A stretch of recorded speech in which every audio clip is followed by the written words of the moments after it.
Good evening. Welcome to the East Bridgewater Finance Committee meeting of March 26, 2024. We're here this evening to continue our meetings with various departments throughout town. This should be the last night that we have department presentations on budgets.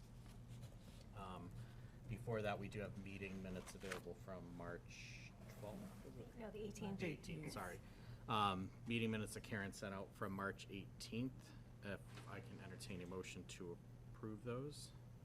I make a motion to approve. Karen, motion. I'll second. Dave, second. Any discussion?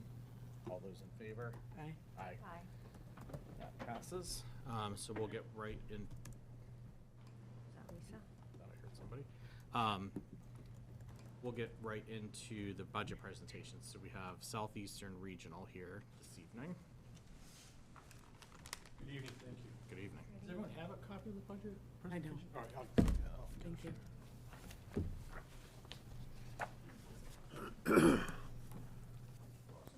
Thanks so much. Can I get your name for the meeting? Mark minutes? Morris? Morris? Thank you. No, you're Mark. Oh, you could.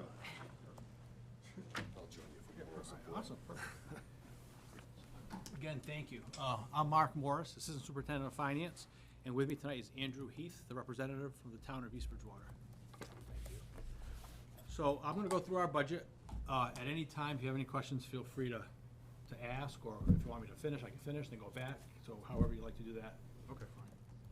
So on the first page you see is our FY25 budget that was approved by the school committee. Our foundation budget from the state is $36,630,217. That's made up of state aid and local assessments. And again, the state aid is the $23,143,048, and local assessments of $13,487,169. Right below that is our transportation. That budget is $2,332,800, and that's also made up of state aid and local assessments. The one caveat there is local transportation is supposed to be funded at 100% by the state. That's the one thing that they haven't done. So if you ever have a chance to speak with your legislators, congressmen, senators, representatives, it's important to the town. Because if this was funded at 100%, it'd be all state aid and no local contributions to any of the town or the city that we service. Right below that is our cost of capital acquisition. So since I've been at the school since 2009 and even prior to me, that amount has always been at $192,000, and the school offsets that through excess and deficiency E&D funds, and we've done that again this year. And our total cost there is $306,375. So that's for our bond payment. If you recall, roughly 2010, 2011, we had finished our expansion renovation project at the school, and that's our payment for that project there. So our total budget for FY25 is the $39,269,392, and that's at a 6.2% increase from last year. If you turn the page, our student enrollment for the current FY25 school year is up 40 students, and it looks like it's at zero increase in the town of East Bridgewater. So it looks like it stayed at 100 students, both in FY24 and going into FY25. And that makes up 6%. So the town of East Bridgewater makes up 6% of our total enrollment at Southeastern Regional. And we have a total enrollment of 1,677 students for FY25. So on the next page, probably the most important page, what is the assessment to the town of East Bridgewater? So for FY25, the assessment is going to be $1,312,069, and that's an increase of $114,631 from last year. The next page just gives a breakdown. I know sometimes we get the question, what does it cost to educate a student at Southeastern? The cost to towns and to the city is the same. The difference is how much state aid the town gets or the city versus what the city or the town is required to pay in their own contribution. So you can see in the pie chart there, every town and city, what they're required to pay versus what the state gives per student. So the total is the same for all students. It's just that it comes down to the wealth and the property values of the town or the city. Next page just shows that, again, we're at minimum contributions. So to run our school for FY '25, we're at the required minimum net school spending amount that the state asks us to be at. And you can see since '93 through 2023, we've been right on that line, teeter-tottering back and forth, right at net school spending. Then the next few pages after this is just some information on the East Bridgewater Town Schools, direct from the Department of Education. I just put it in there for reference or for any reading materials going forward. But I'd be happy to answer any questions that you have, or go back to any slides that are here, go into more detail or any questions. So if I've got these numbers correct, you're saying the overall budget's 6.2% increase? That's correct. And if I'm looking at the East Bridgewater number with the same amount of students, our allocation went up 9%. I don't have the percentage, but I'll take your word for it, that's 9%. The 114,000 compared to last year, I'm Right. sure it is. 9%.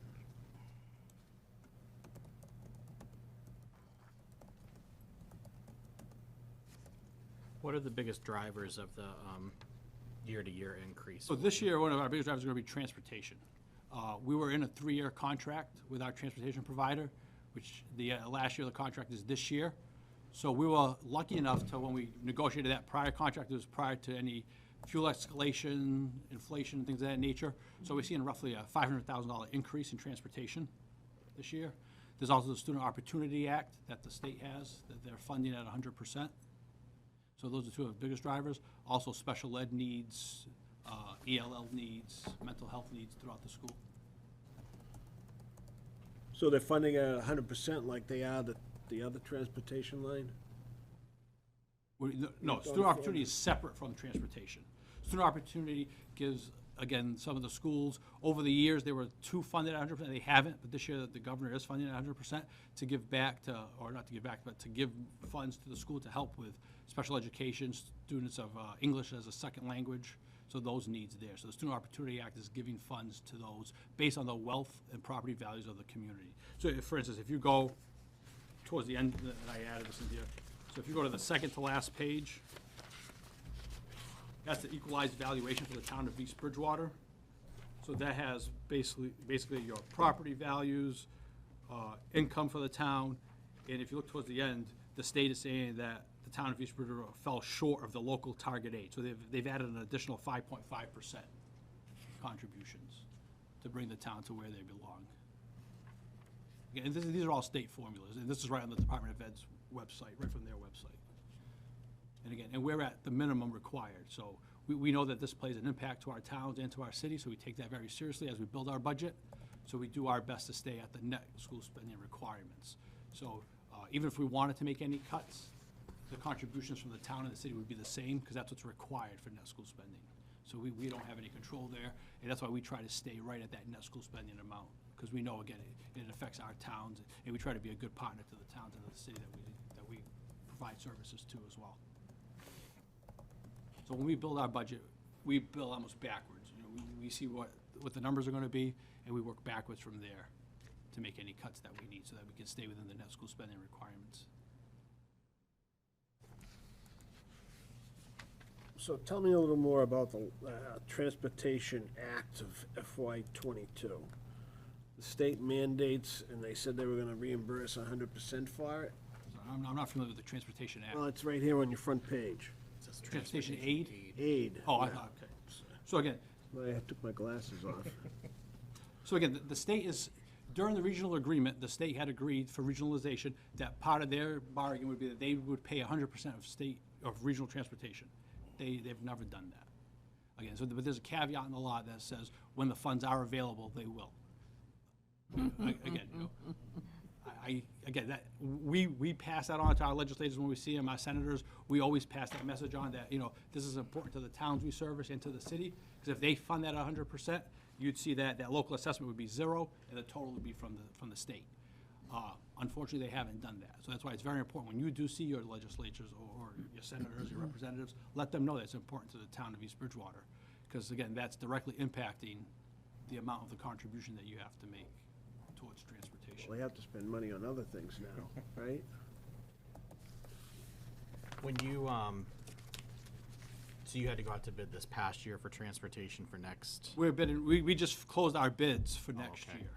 Okay, so you close, how Yeah, many, so that's an actual amount, that's the actual. how many bids did you receive? when Two. You did get two, okay.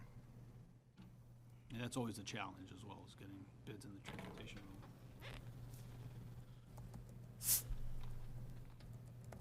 Do you do any of your own transportation, or is it all outsourced?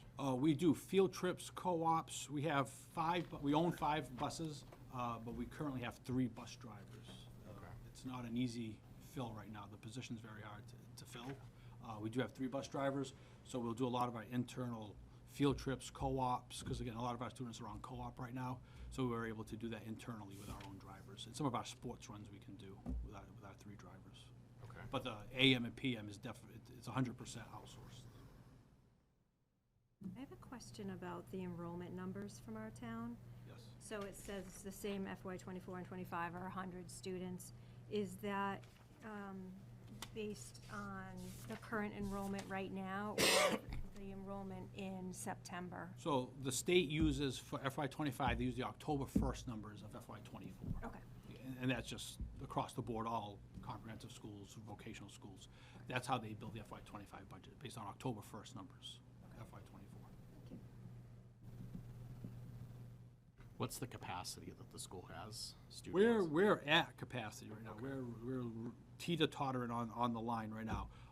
If you recall, when we did our expansion renovation project back 2010 and 11, we're on the Hockomock Swamp, wetlands, salamanders, turtles, they're all protected species. We have very little room to expand unless we were to build upwards. But our footprint at this point, we added a gym to the school at that time, and that was basically the most we could add to the school. We are in the process of maybe an additional STEM wing through a grant through the state, but we're still waiting for bids, and the climate right now for building is not favorable, so we're not sure if that's going to take place or not due to, again, what the bids come in at and the actual grant amount Okay. that we have.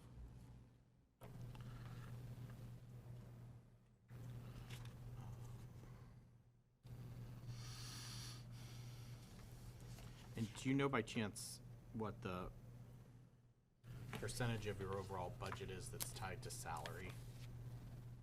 So of this total budget amount, if I had to just guess off the top of my head, roughly 23 million would be salaries. Okay.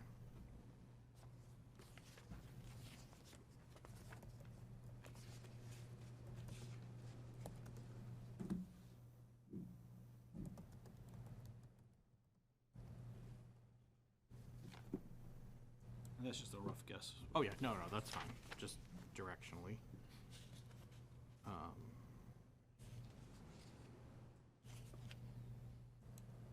Any other questions? No? Okay. Thank you so much. Thank you. Again, if you have any you. questions, feel free to reach out, myself, Yeah, the superintendent. Absolutely. Thank you so All right, much. thank you. Have a great night. You Thank you. too.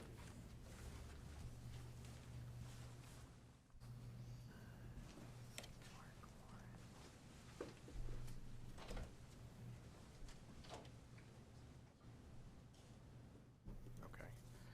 All right. Katie, do you want to come up? I think yours will go relatively quick. Clerk.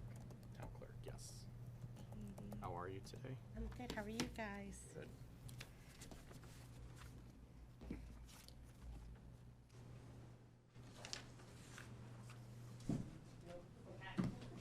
Thank you. Doesn't want to see anymore. I understand.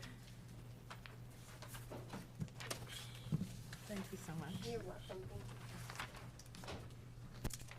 What's your last name? Kavanaugh, Cavanagh.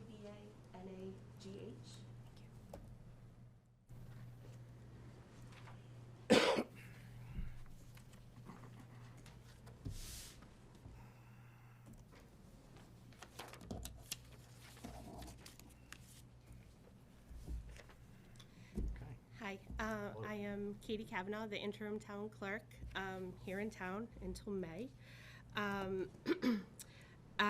This is my very first time doing a budget hearing, so I'm not exactly sure what you guys want to hear, but my budget, as I presented it, I know it's pretty small, but I thought the important thing would be to break out an election and what the presidential primary cost us. And the reality of that moving forward, I know that that is probably one of the biggest changes in the town clerk's budget, and trying to be able to understand all the new rules and regulations and what the cost that's associated with all of that. When I say that, I mean vote by mail, vote in person, advanced tabulation, and then of course the election day. And I did try to break out all the different costs so you guys would have an idea of roughly, you know, pending any emergencies. This year we had one where we had to rent a U-Haul at the last minute to be able to bring the election equipment. It has to be in a closed container truck, and that was not available. So little things like that do happen. And, you know, we did some pinch hitting, and we were able to make sure that everything was done in a timely manner and still got set up. And I think when you look at my overall budget, the biggest increase you see is the fact that we will be having an additional election this coming fiscal year. And it is a presidential, so we're gonna have a state primary, a presidential election, and then we'll have the annual town election. Typically, the annual town election is less money because it's less time. It's only 10 a.m. to 7 p.m. versus a regular election, which is 7 a.m. to 8 p.m. and however long it takes us to tabulate, which is usually longer than for a town election.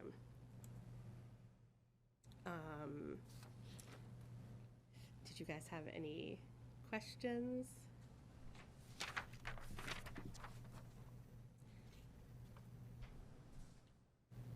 So the amount on the Word document, Yes. the additional election staff, that's just the cost for the additional election in September, or? So this was just for what we all. just did. So my very first election just happened in March. So I wanted to give you the numbers based on what I saw happen. Okay. We have 30 election staff in town, and that's people that come in, residents that come in and help us out during that time.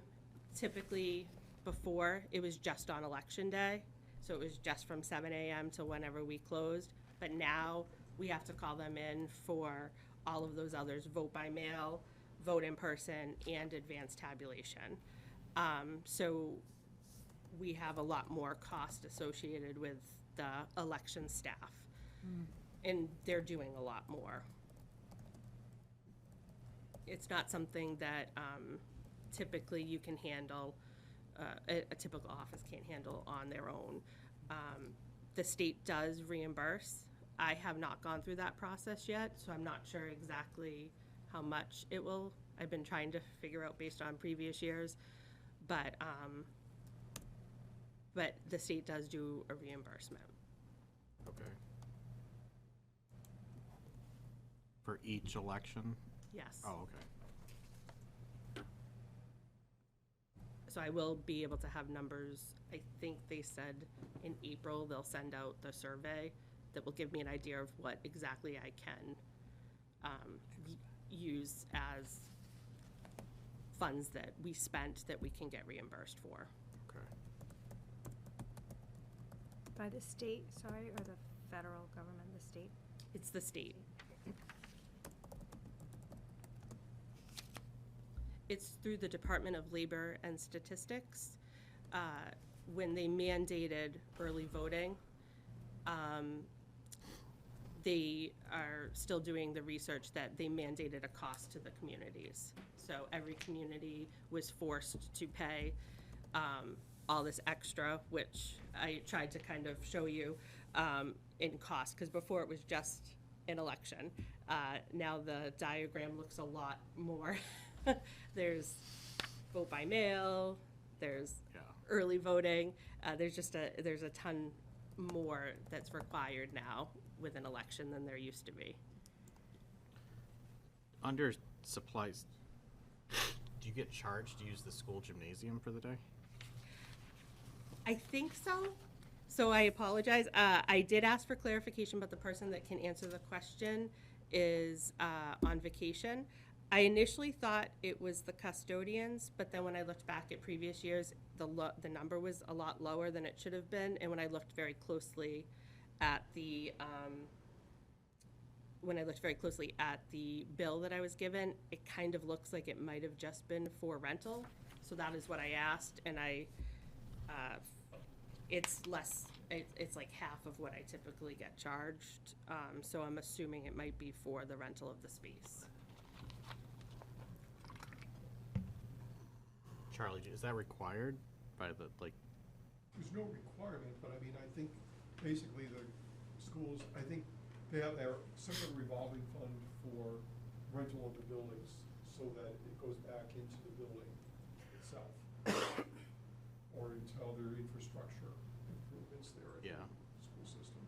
just seems kind of silly that we're all one town. Like, I don't know why we charge the town to use the gym that we all pay for with our taxes, but that's okay. I don't know.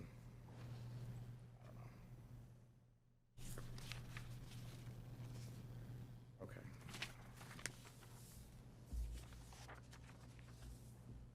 So that explains that.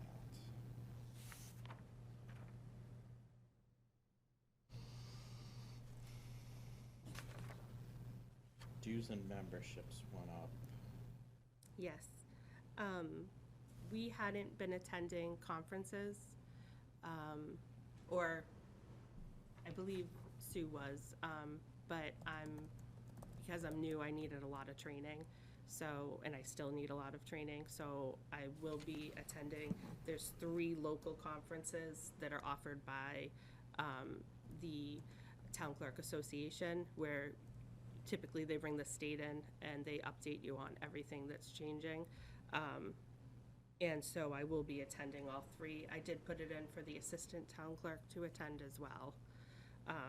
It was something that we hadn't been doing. And then the other new item is that there is a 3-year program for the certification.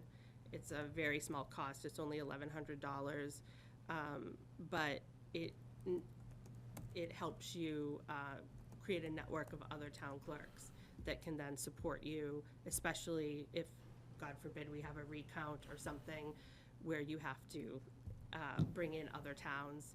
Typically, it's other town clerks that come to your aid. So it's hard to kind of get town clerks into a room because they're so busy. So these are the only opportunities I have really to network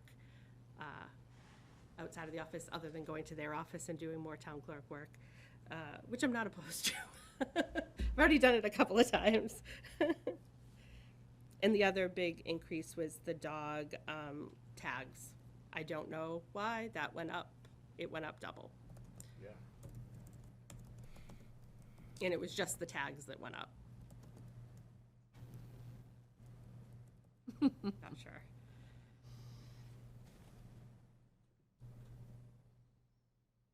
Should raise the fee. Yeah. Right. Okay, any questions for Katie? No, not really. You're good? I am. Okay. All right, thank you very much. We Thank appreciate you. Thank you very Thanks, much. Katie.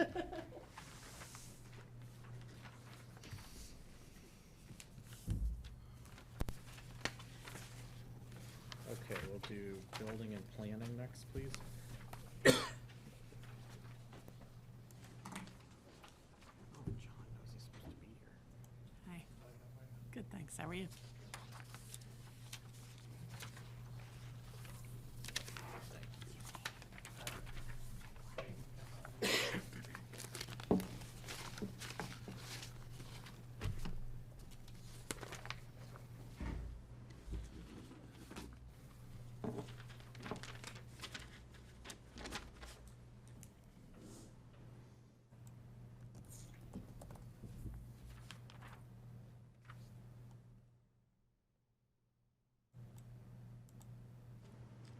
Okay.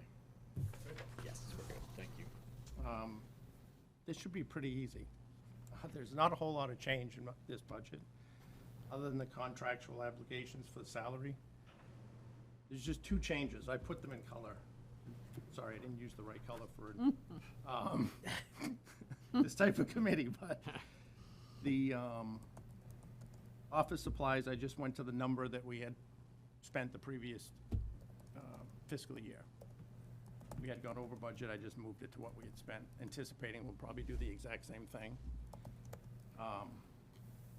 And the online permitting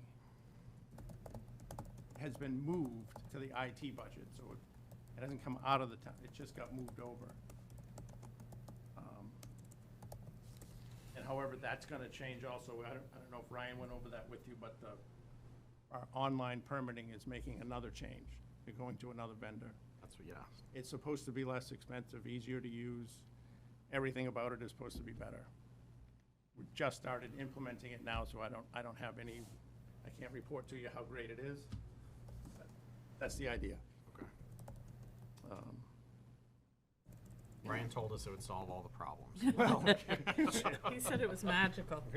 well, the best part is Ryan's more involved in it now. He's much better at this than we were when we first did the People's GIS. We really stumbled through it. This one should go a lot smoother with Ryan there. Yeah. Oh, yeah. You know, it's nice to have that resource. Yes.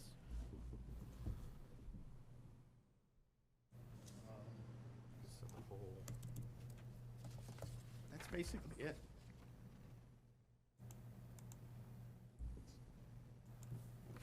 very reasonable. I was gonna say something similar. But there was no reason to increase anything else. We have been, over the past few cycles, we've been trying to pare down expense, you know.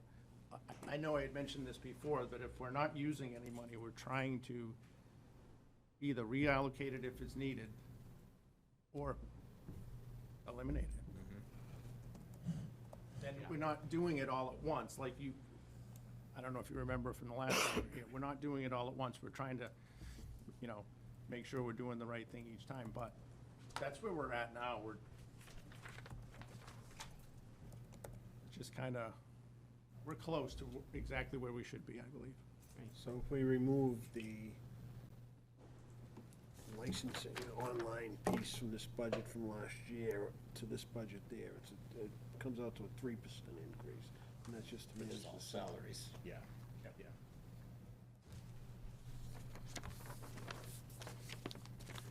Very reasonable. Any questions for Patrick? Okay. Well, not from the finance committee, but from the capital committee question. Could you stay in your office for a little while longer, the way it is? Oh, yeah. Okay. I don't spend a lot of time. Okay. Half of the day is spent in the field, Beautiful. really. I mean, Okay. Yep. Just checking. Okay. Thank you. okay. Thanks. Very good, thank you. All right. Chief and Deputy Chief.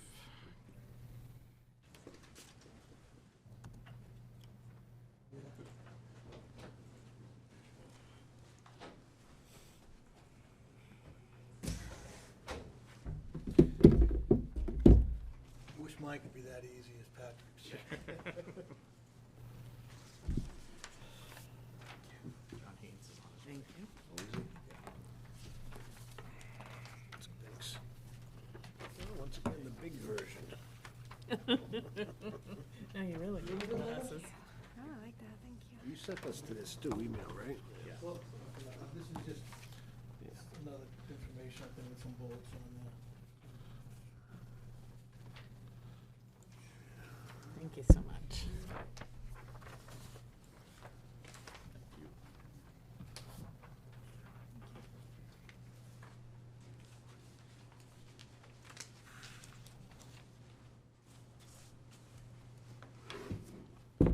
So, I'm Chief Michael Jenkins, this is Deputy Chief Mike McLaughlin, and this is also our first true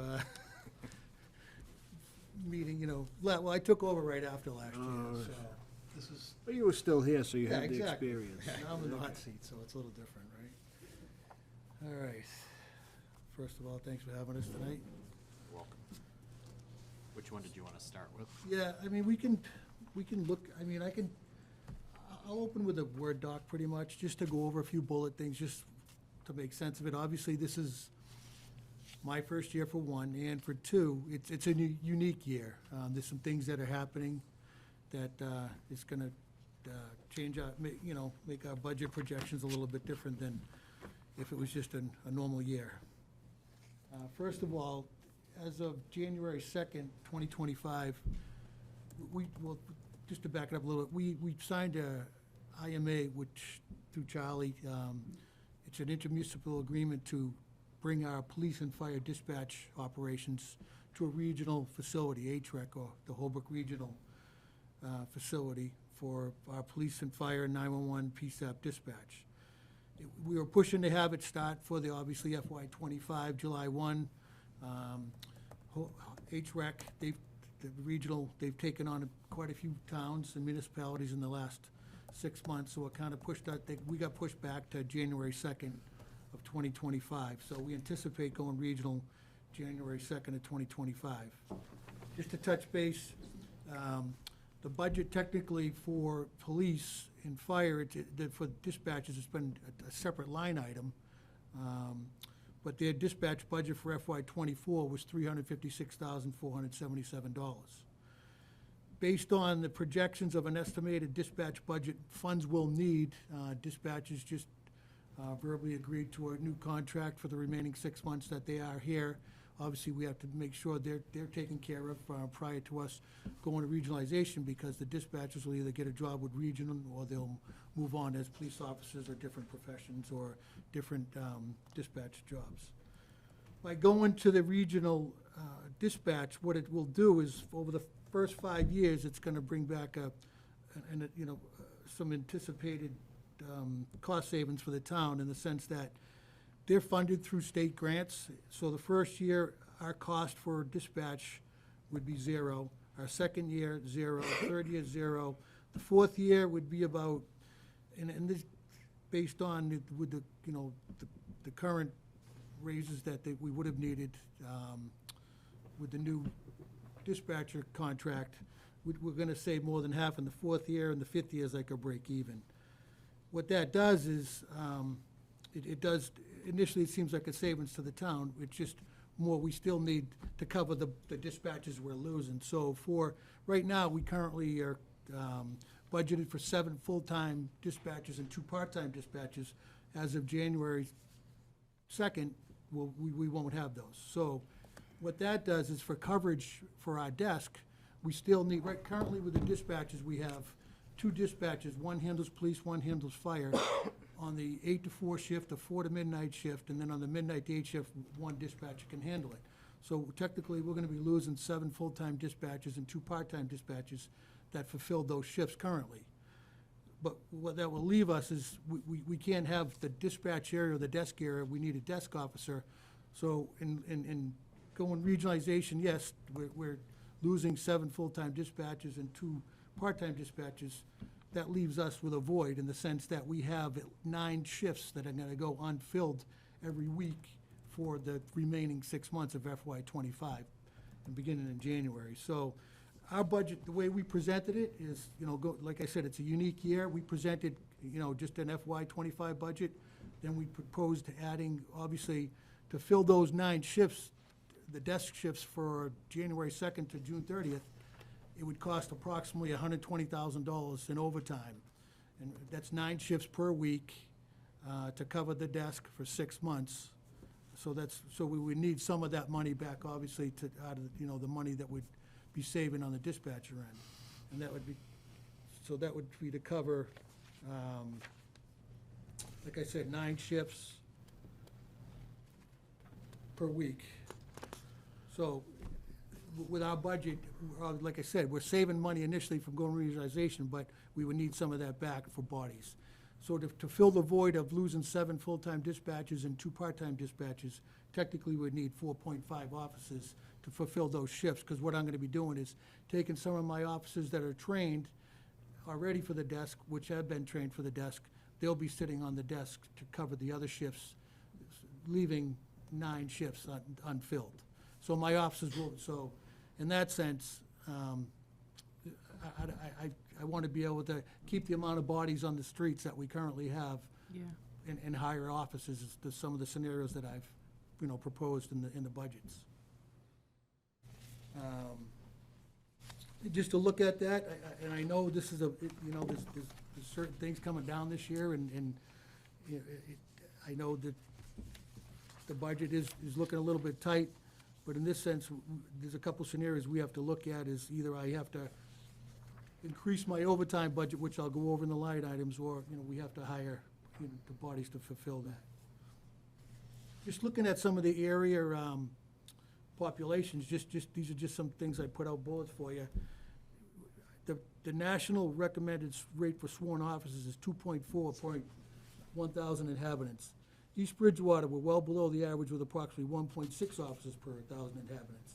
If you look at some of the surrounding communities, I did it by population. Our population is right in the middle of Pembroke, Rockland, Abington, Whitman, Holbrook, Hanson, West Bridgewater, and we have less sworn officers than all those communities. West Bridgewater, who has a population of 7,700, has 27 sworn officers. Hanson, 10,000, has 27 sworn officers. Holbrook has 11,026 sworn officers. We have currently have 24 sworn officers. So even going, in a perfect world of being able to hire 2 to 4 officers for the last 6 months of FY '25 would still, be below what the national recommended rate is. And just to touch base, East Bridgewater, the stats are out there. Since I took over as permanent chief, I've been putting the stats out just to show you how busy we are. We're the 3rd busiest police department in Plymouth County, behind Brockton and Plymouth, and the stats will tell you that. So that's why, once again, those are just some bullets I wanted to go over, and then we can take a look at the budget that I presented and the scenarios we presented. I did break down, some of the facts here and the costs of what it would take to fulfill that. Just looking if anything I missed here. So you have the estimated cost to hire 4 officers, and that's an annual cost that you have there? For which one? On the bottom of the first page is salary, college credits, shift diff, vacation, holiday, uniform cleaning. We broke it down pretty much what it takes for each officer, exactly. Right, so that comes out to about, if you're budgeting for that for a full year, it'd be $310K about, Give or take, yep, right? give or take. But we're only budgeting for half a year, so. Correct. You're only really impacting 155 in your budget increase? In looking at some of the shifts, we estimated, I think it was about 185, but I'll have to look at why that number's there. Right. And then just to, That would, wait, I'm sorry, to estimated total cost to hire 4 additional officers for FY '25, meaning 2 in January and 2 in April, would be 185, but that might be high. And I'll have to look at why I had that number, because it was prorated based on the 6 months. yeah, well, if April's part, then they're not gonna be here 6 months, they're only gonna be here 3 months. Correct, So yeah. anyway, We'd like to refine that number. I Exactly, think. yeah, that makes sense. Okay, and then I wanna make sure I understand one other piece. Yep, If we're not going for civilian dispatch, you're saying we would need to have $404,000 basically for that expense this year. That's if we didn't go to, with the increased salaries. you're just, yes, It would go from 330 to 404, or 403,777.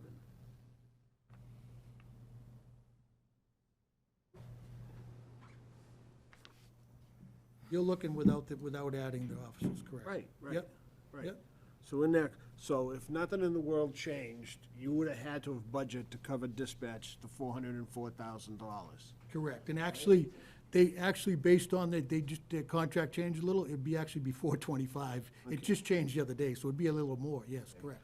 So just for an understanding purpose. And then we have down lower, civilian dispatch, additional comp, another $31,000. Correct.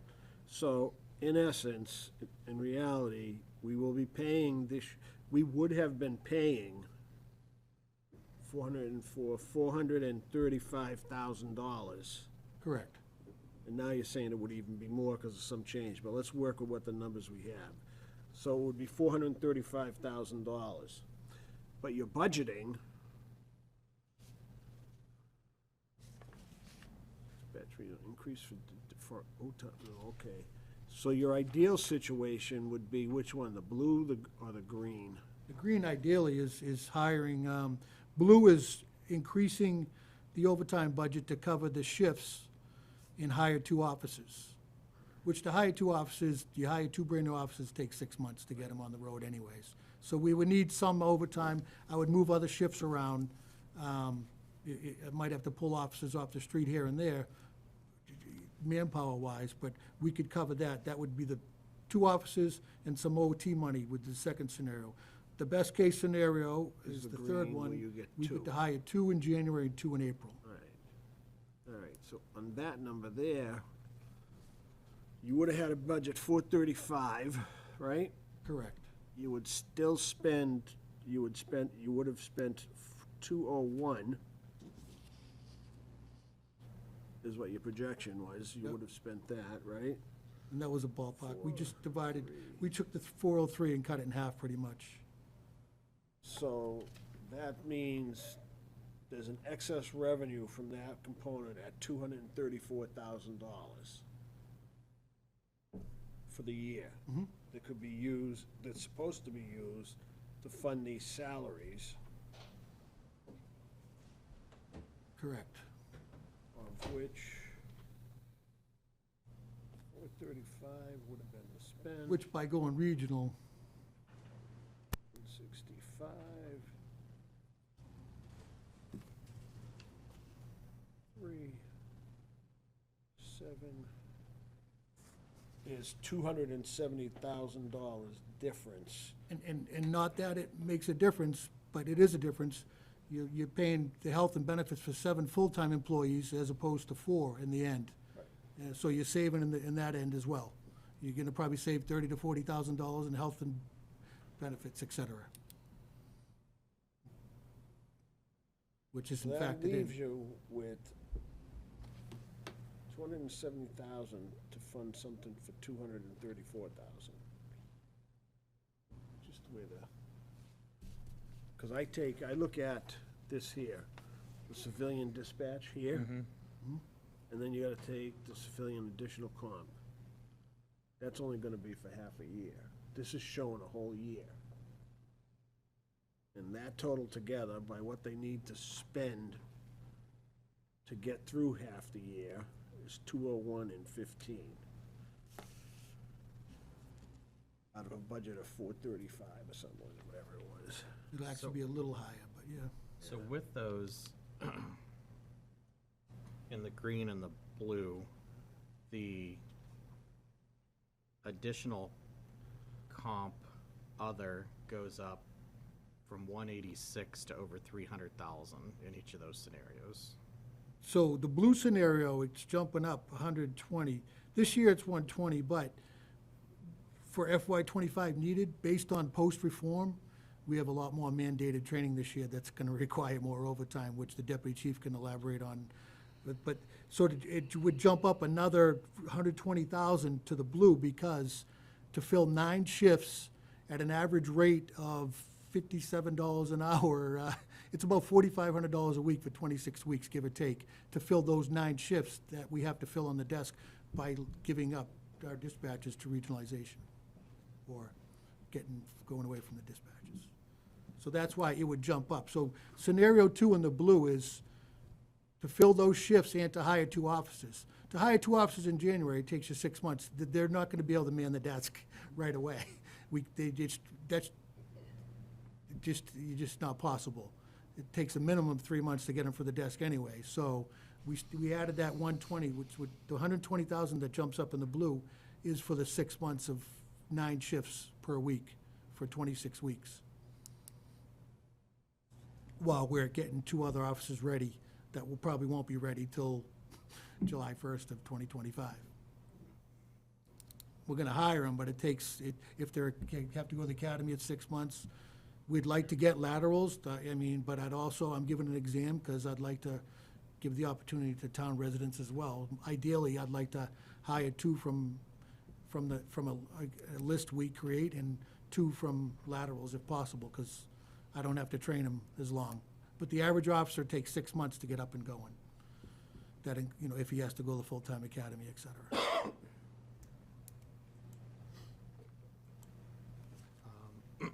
So, what's an entry-level officer? What do you, like, equate that to dollar-wise? The average, if you look on the Word doc, 58? Is that what yeah. Okay.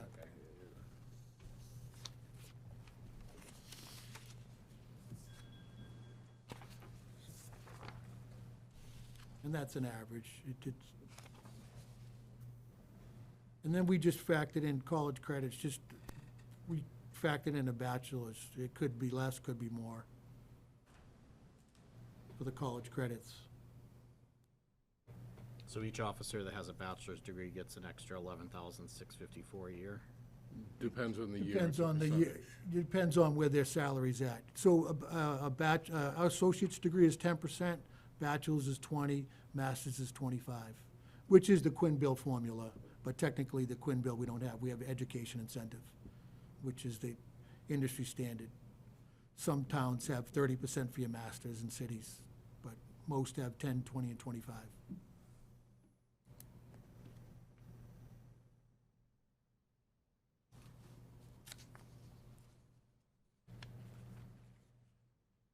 And we just factored in some other contractual items, obviously. The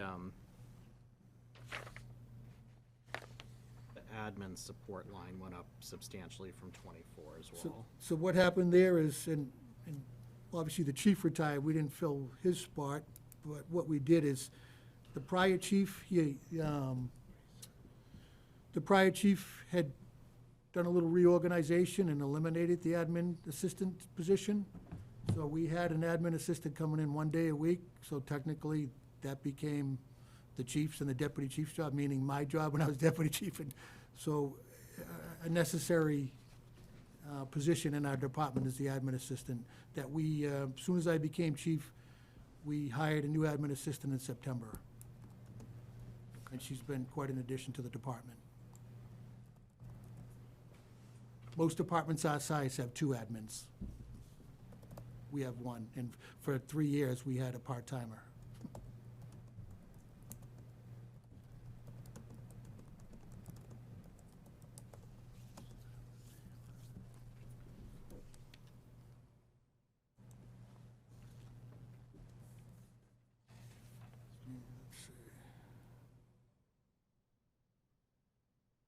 I'm just trying to, and maybe I'm not following something here, but I went back to, after we all met in December, Yeah, when we voted on the intermunicipal agreement, yeah.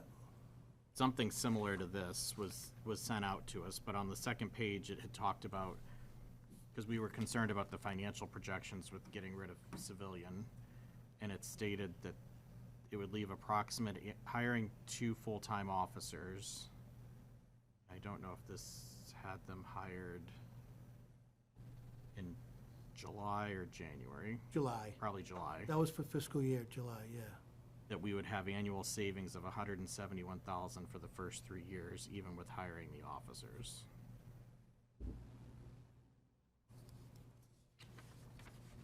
So I'm trying to tie that back to Yeah, where. I'll have to look at that document.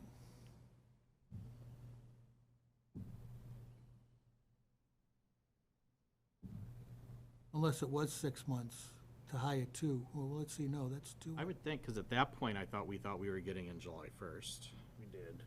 Yeah.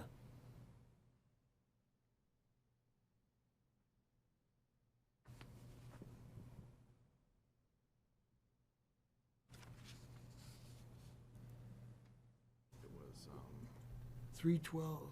it was an email on 12/13. It was the first year we saved $312,966 by going regionalization. And then 2 offices for a whole year would cost What was the end figure you had, Dan? I'm sorry? It says, civilian dispatchers require hiring 2 new officers. 171? It says 2 new officers would be approximately 185,000, which would still leave approximate annual savings of 171,000 for the first 3 years, with break even entering the 4th year, which would make sense based on the number of the state aid dropping in year 4. Yeah.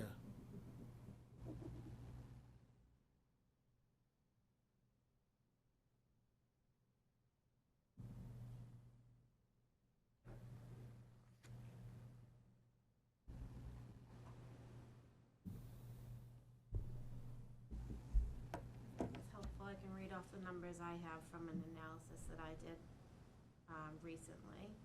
So we had, for FY '25, if the dispatch stayed on for the full fiscal year, Mike would need $434,000 or $435,000. For them to be on half the year is about $217,000. And then, I believe,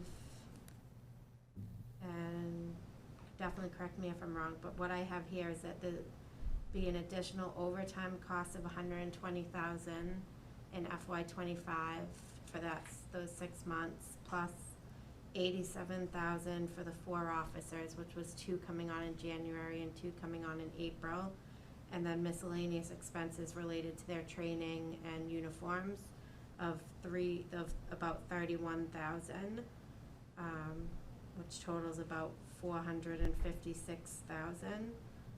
So in FY '25, it's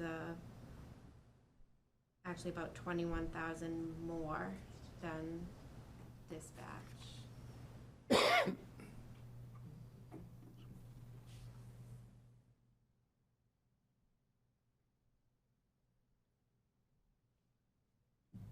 My head's really spinning now.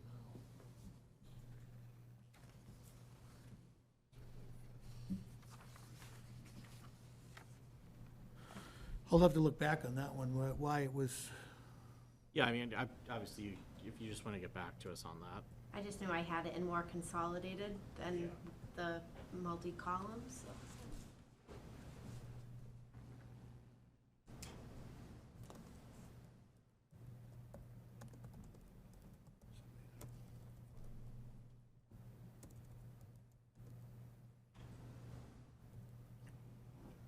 I'm looking at the net, it looks like it might have just been, we figured in 2 bodies for the whole year. To be the 185? Wonder if the overtime wasn't factored in the original? It must have been. I'll just have to go back to the original notes Okay. from December. Don't have it in front of me. And I do, for FY '26, '27, and '28, I definitely think there's a cost savings until about FY '29, it comes about level, and then from there, with rough assumptions on patrol salaries and rough assumptions on what dispatch would be getting, it goes back up.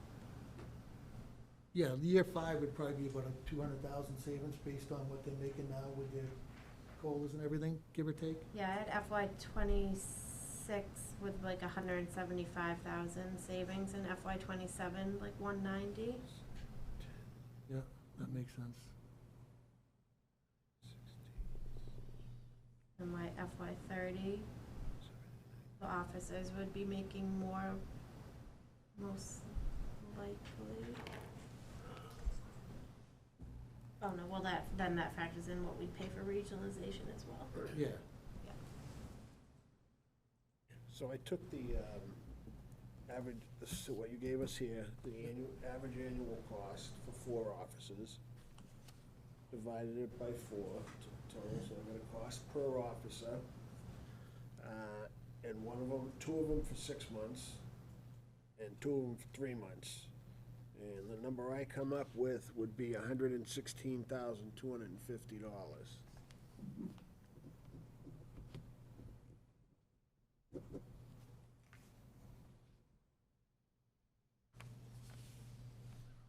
I just want to make sure everybody gets the math straight here. Yeah. so, Yeah. Because the two hired in January would be basically one for the year, which is $77,500 as an average. And the other two would be half an FTE for the year. So that would be $38,750.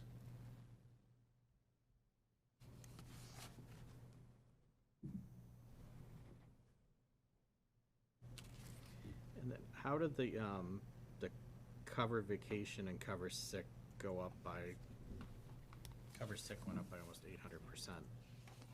And that was, when I saw that, is what, we had a lot more, what happens is, a lot more younger officers, so we saw a lot more sick time use this year than we have in quite some time, so I'm looking at first 6 months of FY '24, we spent $21,000 in sick time, and we had budgeted 4,500, because that's what we did pretty much we kept it consistent every year. And we saw a lot more So, sick time use this year. did you say, And there was some sick time buyback, I think, in that, or some sick days. so did you say we have a younger workforce, but they're using more sick time? The reason being is contractually with the officers and with the superiors, they have a sick time buyback in their contract. So the older officers, it's more of an incentive for them not to call in sick, and they don't, some people call in sick a lot easier nowadays than they used to, put it that way. Got it. So the new officers don't have sick time buyback, or they do? They do, but it's not as beneficial Takes until 10 to takes 10 to 12 years reach it. to reach it on Okay. the average, usually about 12 years. Okay. So how would cover vacation go up by $50,000? Because this year alone, based on, we have a lot, degrees, we had degrees go up, contractually what their raises are gonna go up to, so if the overtime rates are gonna be going up, that was just the average that we took.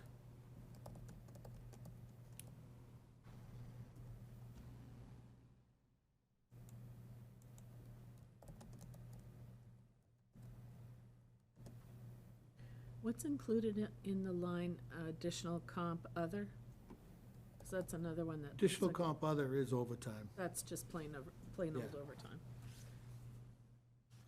And for this year, I mean, just to give you an example, things come up that we don't foresee that require overtime. We had a couple situations that happened in our community this year that usually don't happen. We also had, one of our personnel was out for some time that we had to pay overtime that we didn't anticipate, so there's unforeseen factors that affect our overtime other. Yeah, sure. That type of line item. Yeah, got it.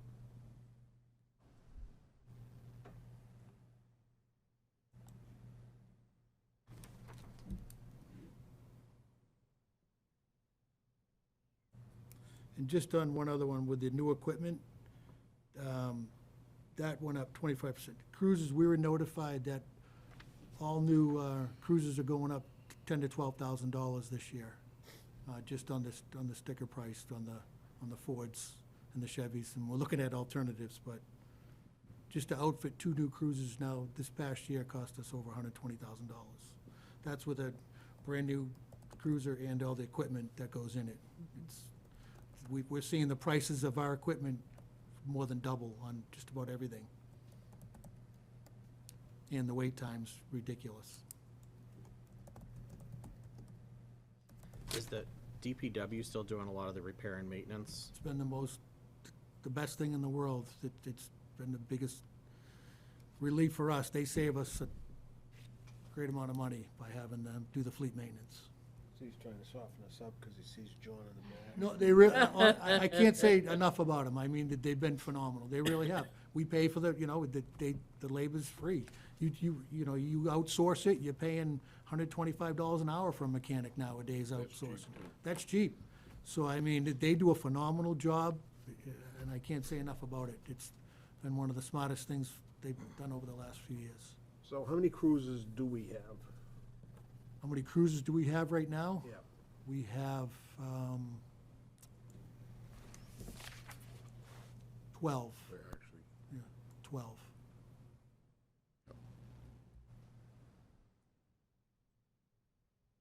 And believe it or not, the mileage is pretty high. That's enough. You have young officers that just like to go and go and go. Some cars are going 24 hours, and we try to spread them out, and one of our newest cars is 2 years old. It already has 90-something thousand miles on it. And those cars start to break down at 130, and I can give you a mileage update, too, if, in the meantime, if you'd like to see it on the cruises. Yeah, I'm gonna wanna, Capital's gonna wanna see that too, so if we can get mileage year, some history on what we have would be pretty good. Well, the cruisers we buy are the new equipment now. We moved that out of the capital. Well, I know that, yeah, okay, so then we'll wanna see it. Well, I wanna see it. I'll definitely send it to you, with pleasure. We keep them up nice, but there's a lot of mileage on there.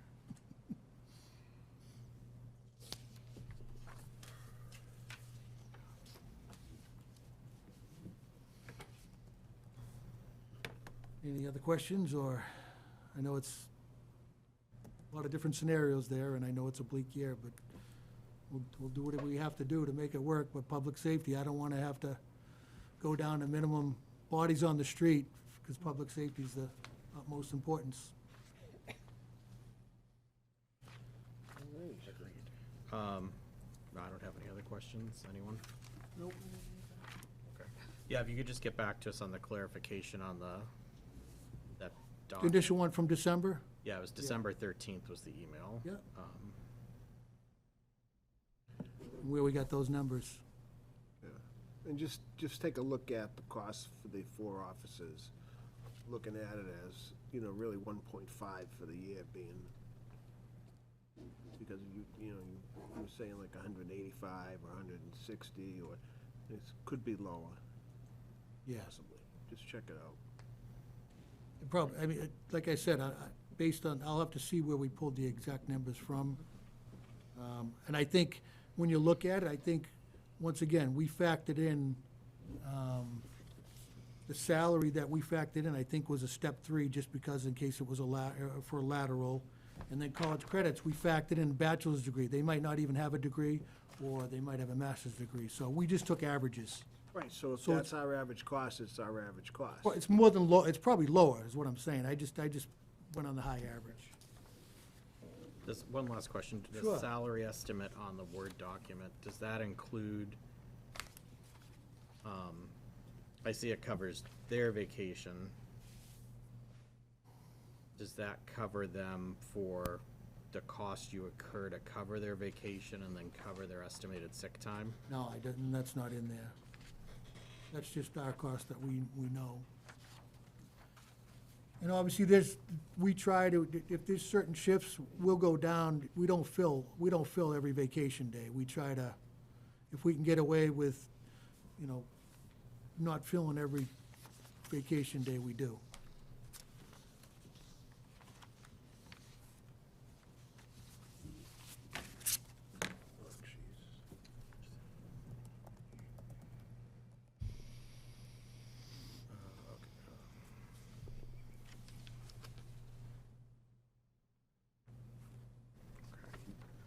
Are we good? Yep. Okay, all right, thank you. Thank you. Yep. I appreciate it. So in the following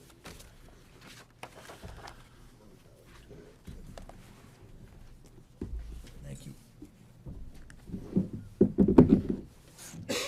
Sure. Hey, John. Never goes to.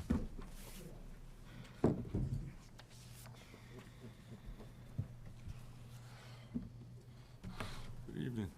Good evening. I'll start off by apologizing that the rest of the team would be here as well, had I not, for some reason, thought the 26th was on Wednesday. That's okay. On my calendar. I Tomorrow thought, night I'm we'd like, all- John's we'd all always been on here. time for everything. We'd all been here. But good evening. So I think we can handle it. I think I can cover it. I can. Okay. So essentially, our budget, DPW consists of, for those who are not familiar with DPW, it consists of 7 different divisions fall within the Department of Public Works budget. 5 of those divisions are what we refer to as, general government, because they're funded directly through tax revenue and other programs. And 2 are full enterprise accounts. So we look at those somewhat as off budget because they're not directly related to, they're not directly funded through tax revenue and such. That's more related to fees such as water usage, solid waste. With that, our budget really this year presented three-level service based on what we were doing last year. We tried to identify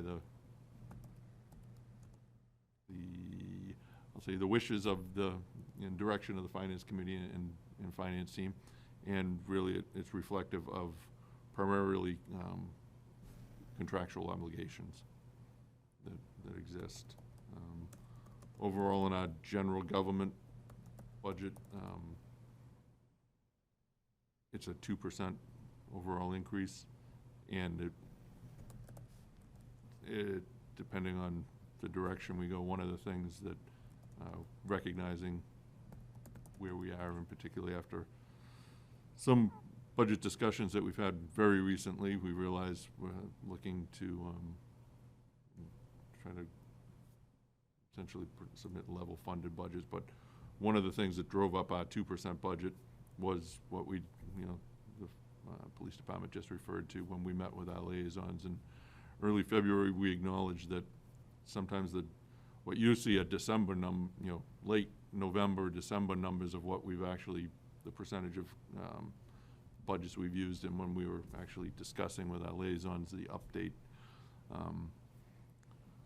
So a particular area, and this was an area we tried to address last year as well, but is exactly what we just talked about, fleet maintenance and the costs that we are incurring within the fleet division just to maintain the municipal fleet.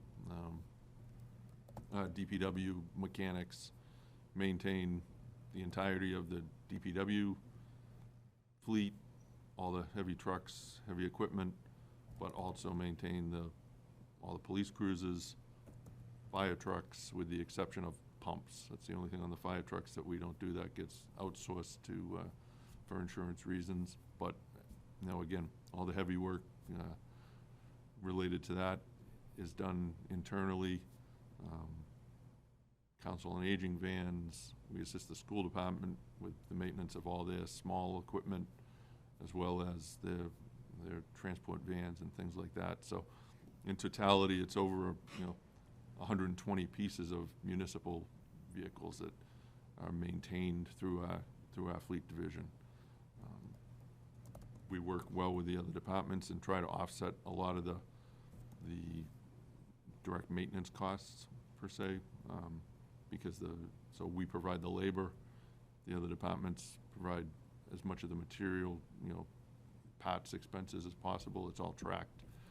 We actually are moving towards a relatively sophisticated fleet maintenance program that we've incorporated into an overall asset management program we have in a work order system, and we'll be able to tie that directly back to the individual vehicles with preventative maintenance schedules and such. Should be particularly helpful with planning for capital as well. But that cost, we've already expended about 90% of that budget as of the end of February. So I'm sorry, So it John, is. for which part of that? that's the fleet maintenance division. Okay, So thank you. we are Currently, we budget $85,000 a year, and we were requesting $125,000 to increase that to $125,000. So do you bill back to the department? No, but so, let's say, a police cruiser needs a brake job. So, all the labor is absorbed within DPW, but the actual brake pads, will invoice that back to the police department. Oh, you do, okay. So we'll bill that through separately. Fluids, wiper blades, regular preventive maintenance stuff, we purchase that in bulk, and that runs through our budgets. But we try to actually attribute for each of the expenses within the budgets. And So your increase is just for the equipment maintained, or used by DPW, it doesn't all, outside of labor? well, yeah, it doesn't all get Yeah. billed back. I'm only asking because they had, in the police budget, they had a $5,000 increase for repair and maintenance on vehicles as well. Tires are killing us. Tires are just insane. Yeah. The cost, and again, to that point, when, you've got vehicles that are 45,000 miles a year, we're seeing, having to replace tires 2-3 times on a single cruiser in a year, because the cruisers are it's a hard service life on cruises. Brakes, a lot of preventative maintenance. They're being serviced 4 or 5 times a year. So that's really, in the scheme of our overall budget, that's really our most significant line item increase request. But we can go through division by division, or I can answer specific questions if you've had an opportunity to review. There's a lot of line items to look through. I don't know how much time you want to set. So John, on this, I see, as I'm going down, I might be missing something, department head salaries, I see like 3 or 4 different ones. Is 1, 2, Right, so the department head salaries for each division, okay, and what those are typically tend to be a combination of, so like my salary is actually spread across 3 of the divisions. So a portion of my salary is paid from the Highway and Grounds Division, a portion of my salary is paid from the Water Division, and a portion is paid from Solid Waste. The Water and Sewer Superintendent, a portion of his salary is paid from Water, a portion is paid from the Sewer Division.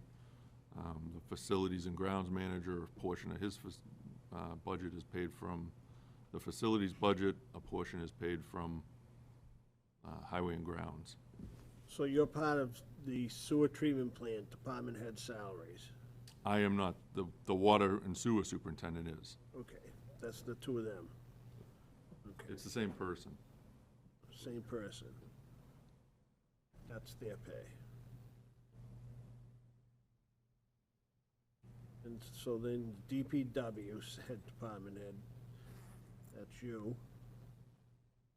And the top one, whatever that is, must be, Which division are you looking at, Dave? it just doesn't say division on this You have one to here. scroll up a little bit, it's at the bottom of the section.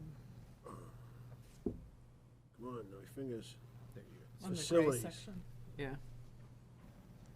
So you're under facilities in DPW. Nope. You're not in the DPW? My salary is funded from Highway and Grounds Division, Water, and Solid Waste.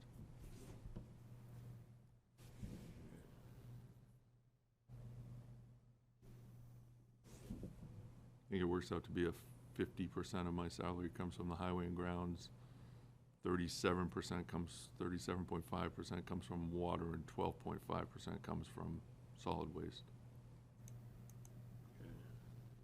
We try to break it out, based on time attributed throughout a year. It's not broken down, obviously, into the day or whatnot. Today, I spent the whole day dealing with a drainage issue on Pleasant Street, but, but it can, it's on average what we consider each works through. We've been doing that for over a decade at this point. It does help to take some of the administrative burden off of the general government side of operations, to spread that out. We actually have even some indirect costs in other departments are funded through some of our indirects in water and solid waste. Positions in the treasurer's office and other areas are all funded. And this is the first year that we were able to move some indirect costs over to solid waste, so that was able to help us a bit to spread out some of the stuff where they're hoping solid waste is at a point now where it can absorb some of the indirect costs. And what he does with his salary, I believe, and you guys might have stopped, but they do with some of the administrative salaries in the office too, are split between divisions. Clerical staff, administrative office staff is split amongst the divisions too. Again, to try to lessen that burden on the general government side. Use the enterprise accounts. Do you maybe just want to talk a little bit about the, this is in water, I believe.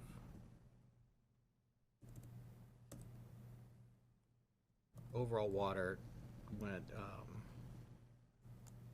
it was flat, I mean, it's flat at like 2%, but there were just some fluctuations in, like the supplies and chemicals. Do you just want to talk so Certainly. people hear about that, professional Certainly. services, testing? So what we have done in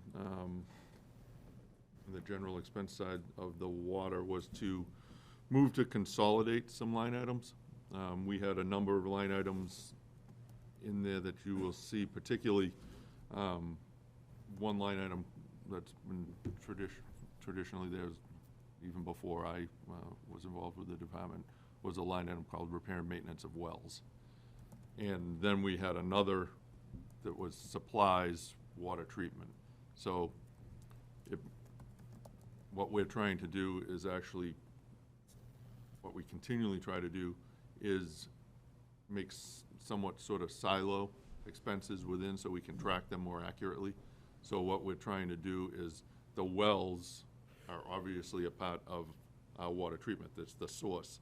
So the source is essentially the wells to the treatment facility. It all has to be processed there before it moves into the distribution system. So it doesn't really make sense to have a breakout line item for the wells as well as water treatment. So the water treatment becomes sort of an omnibus, and we can track the costs related to water treatment. Then we, we also have what is a water distribution. So that's going to track our expenses in the actual distribution side of the network. That's the pipes, the hydrants, the services that come into your individual homes. Hopefully it makes it a little more clearer to everyone what those expenses are and how we track those expenses, the individual invoices, where they go when they come through the office. And then when we're looking back to say, okay, how much has it truly cost us to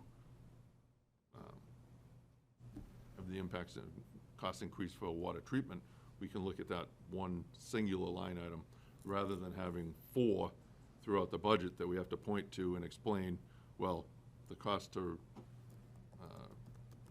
overhaul and rehabilitate the wells went up this much, but chemical costs to treat that water that we pump through the wells went up this much. I think it would be a clearer presentation and from a management standpoint to be able to manage it as a sole line item moving forward. Again, that's an area where those costs have risen relatively dramatically. It used to be that we could treat we would essentially call it purge and overhaul. It's a rehabilitation of a well. We did one every year when I first started. We now have to meet the demand upon the system, we have to do all 5 every year. So it went from essentially $7,000, $8,000 to, again, rehabilitate an individual well, to now we're at $18,000, $19,000 for each well to be rehabilitated, and we have to treat 5. Our water treatment facilities, although, you know, people would think, oh, they just came online, they came online in 2009. That's now, you know, 15 years ago. Those facilities are requiring just, you know, basic upgrades. Equipment's obsolete, equipment needs to be replaced. You know, we're pumping approximately 360 million gallons of water through them every year. So, you know, there's wear and tear that impacts those. And there's also advancements. One of the things we've done is to change out over 15 years, there's been technology increases, so we've been able to change out pumps, which have changed from diaphragm pumps to a new style pump that is much more consistent. The chlorine that runs through them doesn't break them down, so there's less repairs, there's less, and all of those things equate to less overtime expense, less alarms, less things like that, so we can, and produce a more consistent product. You won't have as much spike in water quality, which is a big component of what we try to do, is manage that water quality that goes out to our distribution system. Not only do we want to have consistent water, we want to have consistent high-quality water being put into the What system. kind of pump did you go from a diaphragm to what? This is why I wish Jason was here. They're a systolic pump of some sort. I'll get you the answer for that. I don't know the answer. Where's the pressure come from if not from the diaphragm? Yeah, or like a constant impeller. Oh, okay. So it doesn't have that poof, poof, Yeah, poof. yeah. It's actually a much more consistent impeller-driven flow. That, Okay. has made a big difference. One of the benefits of our system is we have 2 plants that are identical, but we can try something in one plant first before we implement it in another to make sure things work. So we were able to phase them in over the last year, and that's worked out well. We've made a lot of skater upgrades to any of you that have never been to our water treatment plants, I'd invite you to come down. It's actually a pretty fascinating process. We're working with the school departments to try and get some of their environmental studies classes, and as well as their chemistry classes and things to get out and come visit, because it's a sad state that, it's just a sad fact that I won't even say a lot of young people, a lot of people don't know where their water comes from. Yeah. And don't understand the process and what's involved, and actually essentially pulling the water out of the ground, treating it, distributing it, and getting it so that it's there for everybody's use. Just to turn a faucet, they don't really realize how much goes into it, and it's. Many, many years ago, it was very fun to go to a selectmen's meeting and have people bring container of water. It was so brown. It was It horrible. was unbelievable. That's happening in Halifax, right? Yeah, Halifax, Yeah, stuff like that. we are actually ahead of the curve on that, It was- thankfully. Goodness. My God. Yeah. My own mother would show up with her water bottle that looked like Coca-Cola. Horrible. But those green sand filtration systems have worked incredibly well. Yeah. And you talk about quality of life right there. I mean, Yeah. that was a night and day change in quality of life. It was almost a situation where overnight, as soon as those plants came online, the issue resolved itself. I live on East Street, and that was, I think, one of the last water treatment plants to come online. And I was just like, I was ready to move, but I'm staying now. Absolutely.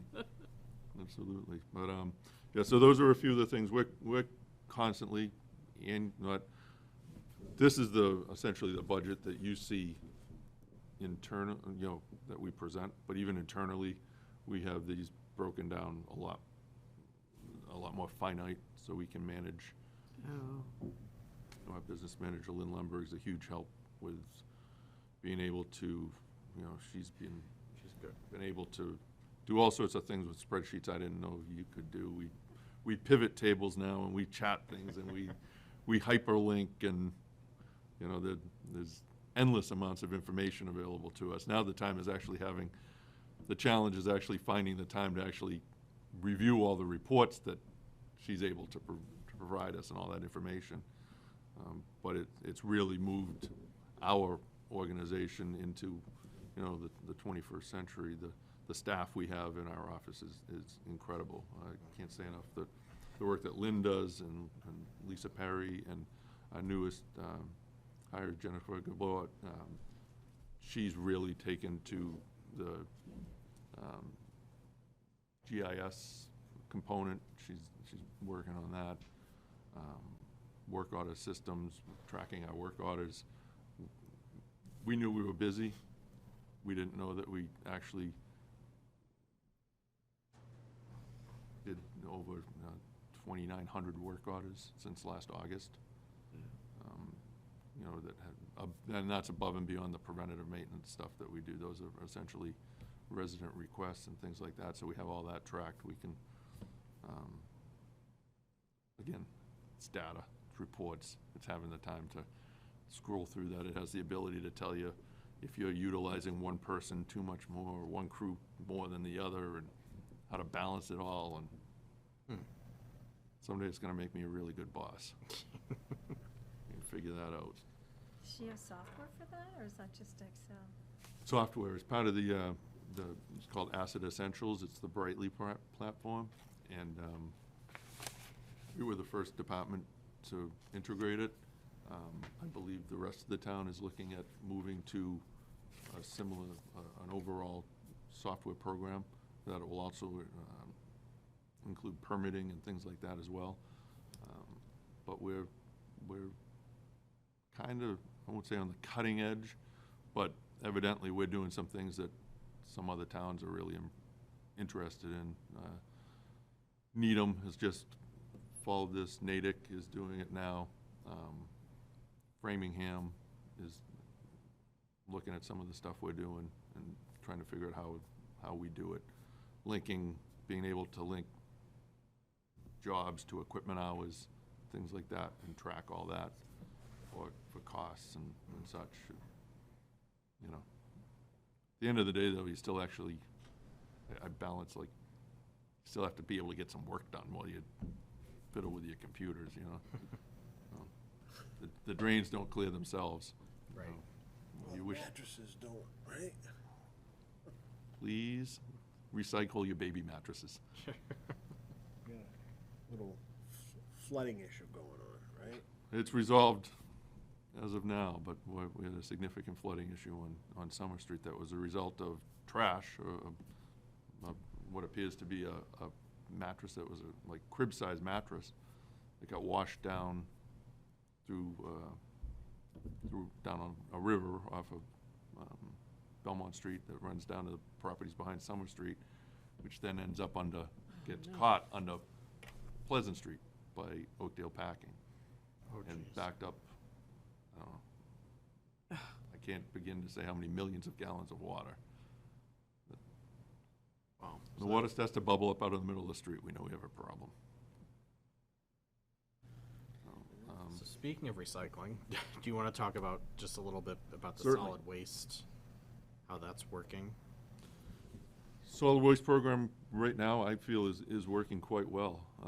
I think a lot of the steps we've put in place over the last couple of years are coming to fruition.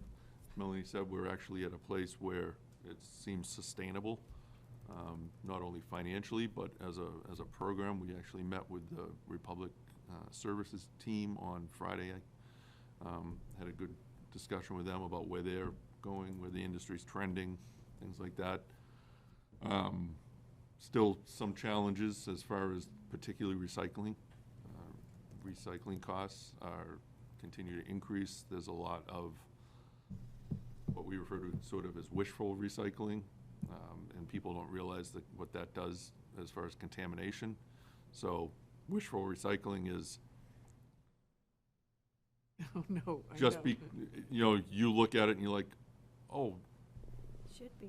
this should be recyclable. You know, say, so here's an example, and I have this own issue with my, you know, you get a package of Oreo cookies, and you're like, oh, it has the plastic container inside. That should be recyclable. That's not recyclable. That's trash. So what's happened is all of that has to be sorted. So the cost continues to increase because of the labor costs and things like that. People see that you can recycle those white plastic bags that you get from the grocery store. Well, they see at the grocery store you can recycle those. Well, you can only recycle those back at the grocery store. You can't put them in your toter. So people put a big bundle of those in their toter. That gets dumped in the container truck. It gets to the processing facility, and the processing facility is a massive sorter. It has screens and this and that. Well, those plastic bags actually get tied up in the sorter, in the tumblers. They have to bring the entire system to a halt. Physically, laborers have to go up and remove that all by hand. There's no mechanism. So that's why we continue to see recycling. Everything with trash is to do with tons, so it's all based tonnage. So we have a set tonnage rate for our disposal. It's $92 a ton right now. Recycling is a market rate. It's commodities market, but we're paying about $114 a ton to recycle right now. And unfortunately, about 60% of what goes to a recycling facility ends up getting disposed of as trash. 60%? It's an incredible amount. Only 20% of water bottles are recycled.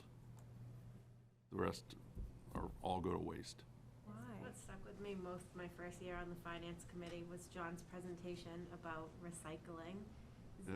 You Pizza think boxes. of how much, like a peanut butter jar, that's recyclable, not if it's still got peanut butter all around the side. Absolutely. One of the things that the industry did in a push to encourage people to recycle was to go to single stream recycling. Single stream recycling, great. Everybody's tonnage went way up at the curb. But it created a huge amount of waste because, unfortunately, one Italian dressing jar that doesn't get thoroughly rinsed out contaminates all the white paper that has any value. They're not going to pick through and go, oh, it's only those 8 pieces. No, it all goes to trash. So it was a far more effective process of recycling when we all had individual totes on the side, and we would put our plastics and glass, and there's no market for glass. So, and I don't want to, my mom would be, strike me down here, but right now there is no market for glass. So I tell my kids, don't put the glass in the trash, in the recycling tote, because we're paying $114 a ton to get rid of that. We pay That's $92 heavy. to get rid of glass. Glass is very heavy. So there's no, for recycling to work, there has to be an end user.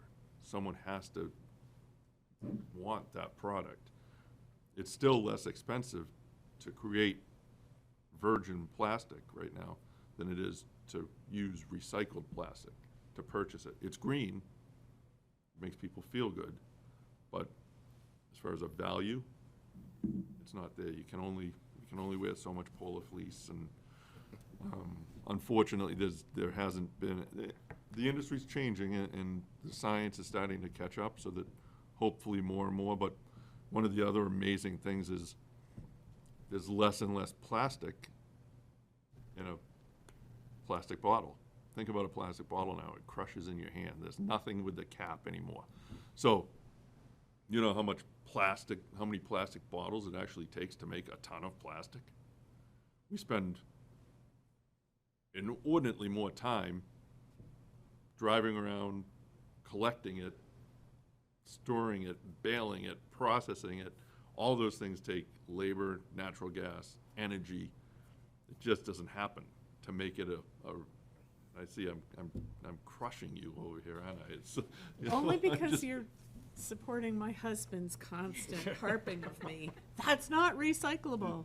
And then I have another thing where if we're gonna look at environmental responsibility and resources and things like that, how much water, hot water and energy does it take for me to get my peanut butter jar clean? How much hot water do I have to actually run and dump down the sink? Well, To if me, you have a water dog, is a- it's a lot easier, right? You know, so I get much more adamant at my house about conserving water. Let's actually conserve water. That's, to me, water's the difference between living in a first world and a third world country. Absolutely. Let's focus on water, and then, you know, the first place to start is reduce. Reduce what you get. You know, then we are saving because we're not putting it in the trash, we're not paying to process it. It's not there to begin with. Reduce, reduce, reduce, reduce, you know? And then if you can reuse it, great. Recycling is the third R of the 3R triangle. If anybody's watching me at home, my kids are gonna be like, And that Say brings up Sunday- a point. Sunday dinners at your house must be pretty fun. Yeah. I am the rainmaker. I just, you know, the fun crusher.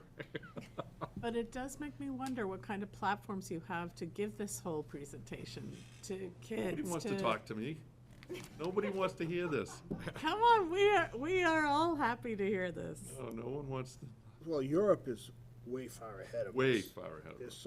so far ahead. Everything Absolutely. from their packaging on products, the waste, it's just unbelievable. What a difference. I was just having this conversation the other day with the kids.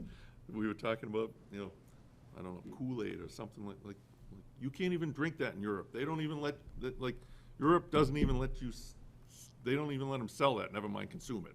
Like, you can't get a Mountain Dew there, you know? It's horrible for you. But, you know, we live in a different capitalist society, so Well, if you even wanna at- buy it, you should be able to go Even buy at it. that, the sodas, they're all small cans. They still have glass Coke bottles over there. Won't even start on my PFAS rant. On your what? PFAS.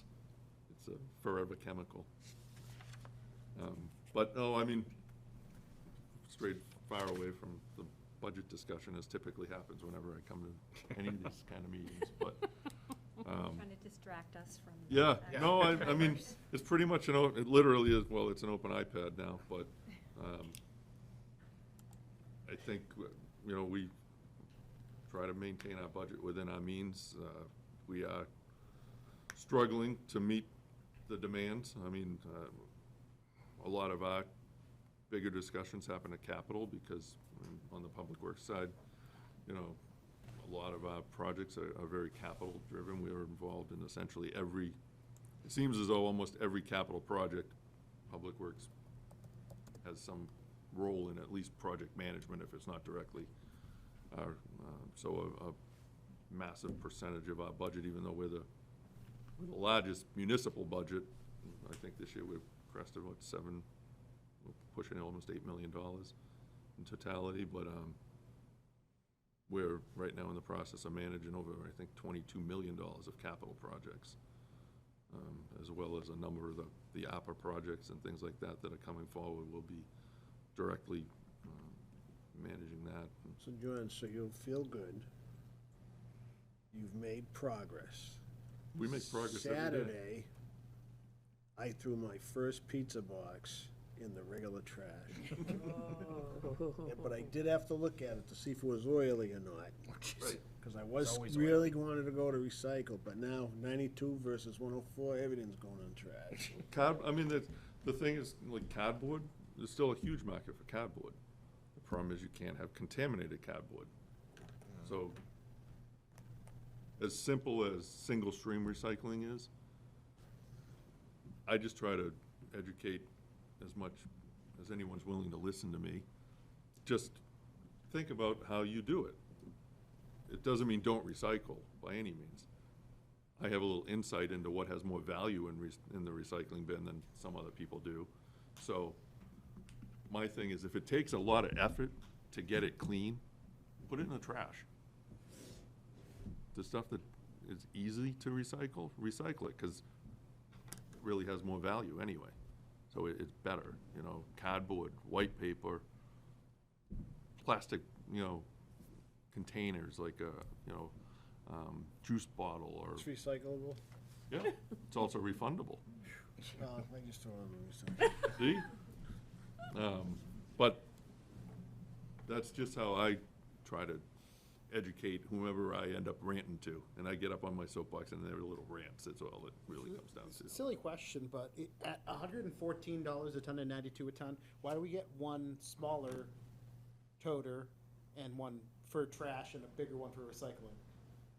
I mean, just financially. Nope, because in some place, finances don't play into this at all.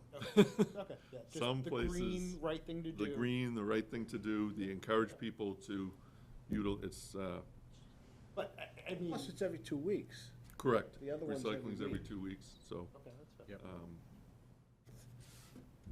but yeah, Gotta and put more pizza boxes in the trash. in order to As I was pulling my trash cans. maintain our eligibility for other funding mechanisms, we have to show that we're encouraging recycling. And we should be encouraging. I'm not poo-pooing recycling, I'm just trying to get people to recycle smart. You know, don't waste a lot of other resources to recycle everything, when if you can recycle easy, recycle that stuff.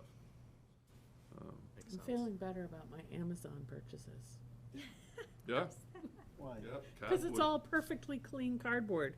We cut Except it when up, you we throw it put in it your in. recycle bin, if something leaks on it, it's No, contaminated. my husband takes care of all of the, Someone else's Break it stuff down. leaks on it. Yeah, and, you know, I'm trying to think if there's anything here that I actually wanted to particularly focus on in our budget I went presentation, through, too, but I think we covered everything that we have. had we any, have met. yep, we did. I think everyone, you were all on the finance committee last year, but just the reminder for snow and ice, that budget line item, regardless of whether we want to bring it down. Has to You know, stay. if we ever wanted to, we can't bring the snow and ice budget down, because then in the following year, we can't legally spend into a deficit. Snow and ice is the only legal deficit that we can have. But if you bring your budget down from a prior year, you lose that capability, so. And I will preface, unless you can tell me that Exactly, it's the not. winter, the That you New England know. winters will no longer occur as what we, do not, because No, it's a complete gamble. Yeah. we have Any had year. 2 essentially no snow winters, and we're still spending, you know, 50, I think we've spent about 65% of our snow budget. I have a significant concern if we go back to having normal winters, because even though it's been incredibly helpful from a management standpoint and a planning standpoint to have a realistic snow and ice budget, those numbers were predicated off of a 5-year average from 2013 to 2019. Our costs have doubled, tripled in many instances. I think we were paying around $41 a ton for salt in 2013. We're at $72 a ton right now.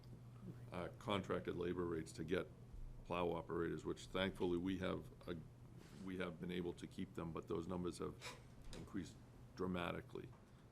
Labor costs, material costs, equipment costs, so I like nothing better than the winters we've been experiencing for the last couple of years, but those aren't real numbers, and if we do have a normal average winter where we plow, you know, 7, 8, 9 times, where we had 30, 35 icing events, I'd be back here right now looking for funds to meet our FY '25 obligations. So although we've had some surpluses and that's helpful, to Melanie's point, let's not think about reducing that, that number. I know David would like to. I remember we used to fund it at 50,000 every did. year. Every year. We did, and, Come back and pay it all before the end of the year. yeah. That, coming up with, I remember a year we had to come up with almost $800,000. So what's budgeted now? 425. Okay. Any other questions for John? I just only have one quick question. At the bottom of the water treatment section, there's other charges, other expenses, 200,000, and it's level funded, budgeted for fiscal year '25. But I'm wondering, like, is that a catch-all, or is that one of those roll-up lines where you said there were was a lot more detail underneath? Yep, so I think you're referring to the system upgrades line No, item? it actually No. says, As other 60. charges and expenses. yeah, 200,000. 65, 450, 354. In water? It's down, yeah. Yeah. It's in the DPW water. It's towards the bottom of the document. For, I think it is system upgrades, though. So we have other charges and expenses, but I have it budgeted at 15,000. No, this, no, look. it's We probably- have, Is we it a do different have, line? below that, there's another line. we do have a line item, that's line item number 450-544-5790, system it. upgrades. no, Maybe this it's just is labeled 6. wrong on here. Oh, okay, Yeah. on the copy we have. That's the Oh, G, that's 450? 5790, 5790. which that's the right one, it just must be the wrong It is description in the 5790, and spreadsheet. the description says other charges and expenses, so I was curious about that. But if it's, Okay, so that system upgrades is what, $200,000. That is the funding we've been using to replace our townwide meter replacement program. okay, It's also where we are allocating the funding for our well rehabilitation program, because now we've had to move to rehabbing all 5 every year, so we're funding that yep, through you were there. talking about that. It's where we do it like, if we have an individual hydrant on a street to replace, we're not doing it as part of a capital improvement water main project. It's where we'll, go to fund, Okay, because a water hydrant, now, here's one. 3 years ago, a fire hydrant was $1,700. It's $3,700 now. That's to purchase it. That's not for our staff and everything to install it. So, if we do 5 or say we do 10 of those a year, that's, $37,000. And that's if one's, typically that's only if, we only do that if either it's out of service for some reason or it's hit by a vehicle or something. yeah. Yep, so that's system upgrades, that's where we, Okay. that's the line item we utilize for that. We do have that other one, which is, we have in other charges and expenses, but that's 15,000 is what we have budgeted for So- that. Okay, That's- so that should have said system upgrades. Okay, But that's separated from the general expenses, that's a standalone line item in the Yep. budget. okay, that's all. All right. Thank you, John. Thank We you. appreciate your time. Apologize again for, No, you were I fine. don't know how I. No worries. The Good 27th thing you was live Tuesday. close. It's very Okay. informative. Yes. A wealth of useless information. Not at all. Okay, the last,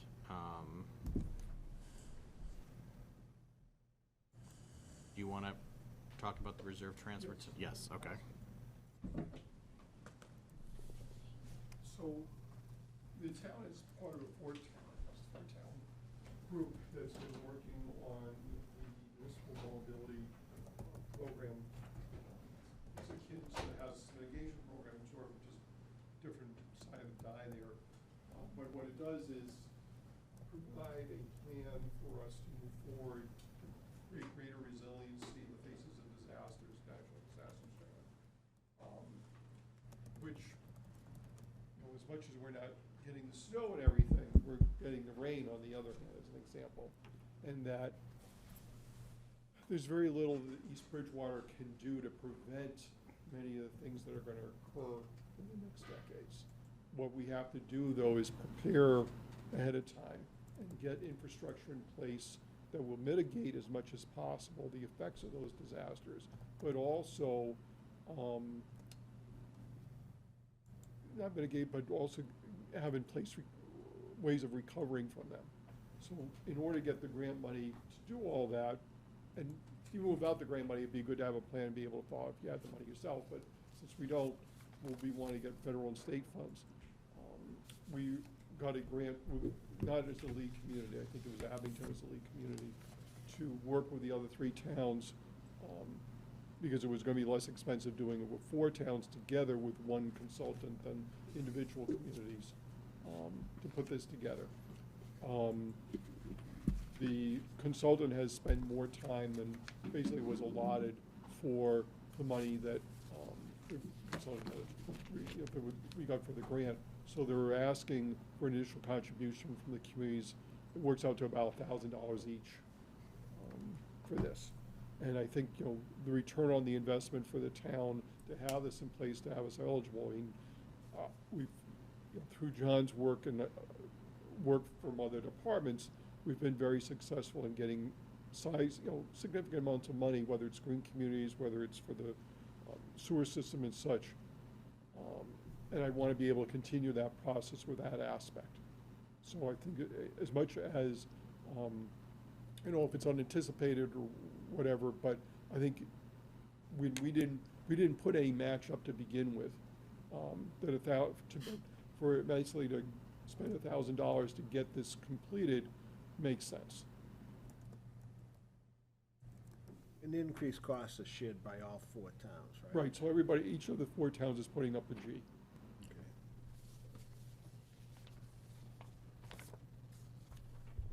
Do you have them? I don't, but I didn't stop at the box. I emailed it out, I don't think I made copies. I didn't make copies either, so, we'll probably have a meeting Yeah, we will. next week, so we can vote on, that makes sense, and we can vote on it next week. Any questions for Charlie? No. Okay. Any other topics? I'd like to be able, if you could vote on it tonight, that would be Oh. helpful. I'll come back Oh, and yeah, get it yeah, yeah, signed we and can, everything. yeah, we can vote on Yeah. it tonight, I so. want to be able to tell my colleagues in the Gotcha. consultant. Yeah, no, that's fine. We'll entertain a motion to approve the reserve transfer as presented. I'll make a motion. I'll second. Motion by Dave, second by Karen. Any discussion? All those in favor? Aye. Okay, Thank you all. you're welcome. Tell them we're good for $1,000. That's about it. If nothing else, I will entertain a motion to adjourn. I'll make a motion. Motion by adjourn. Dave, I'll second. second by Karen. Any discussion? All those in favor? Aye. Aye.